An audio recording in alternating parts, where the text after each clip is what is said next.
mobilisation contre le projet de réforme des retraites du gouvernement, soutenu par le MEDEF, les salariés et agents du secteur public sont à l'offensive, en se mobilisant massivement par des actions de lutte, de rassemblement et de grève. Depuis le 5 décembre dernier,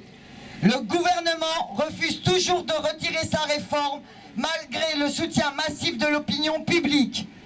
Face à la pugnacité de la CGT, les directions d'entreprises et de services n'hésitent plus à jouer la carte de la répression syndicale ou l'entrave à l'exercice du droit de grève pour perturber les actions et le mouvement de lutte contre ce projet de réforme, comme par exemple à Engie, à la Poste ou encore à la RATP,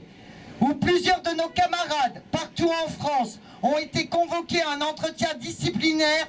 suite à leur participation à des grèves et rassemblements. Les directions essayent aussi d'intimider les salariés et agents publics en faisant appel aux forces de l'ordre contre les manifestants et les grévistes qui dans certains cas subissent des violences policières assumées. Au regard du mouvement social actuel de grève interprofessionnelle reconductible, le gouvernement et le patronat jouent avec le feu et contribuent à renforcer le mécontentement social des militants et de l'ensemble des travailleurs et travailleuses.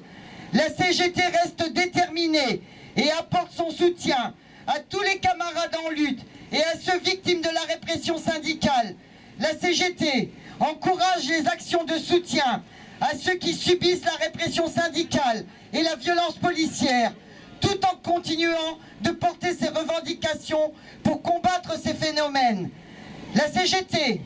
poursuivra ses actions contre la réforme des retraites. Elle ne lâchera rien sur ces questions, ne se laissera pas intimider.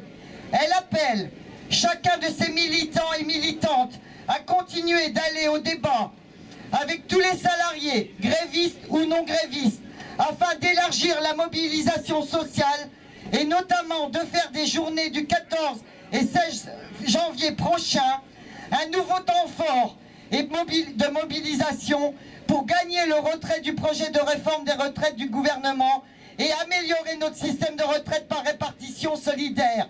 Mes camarades, le nouveau contrat social de Macron, c'est travailler plus, gagner moins et nous faire crever le plus tôt possible. Jamais projet antisocial et purement libéral, sans fondement économique, mais avec comme seule volonté politique affichée d'en finir avec la protection sociale issue du Conseil national de la résistance de 1945,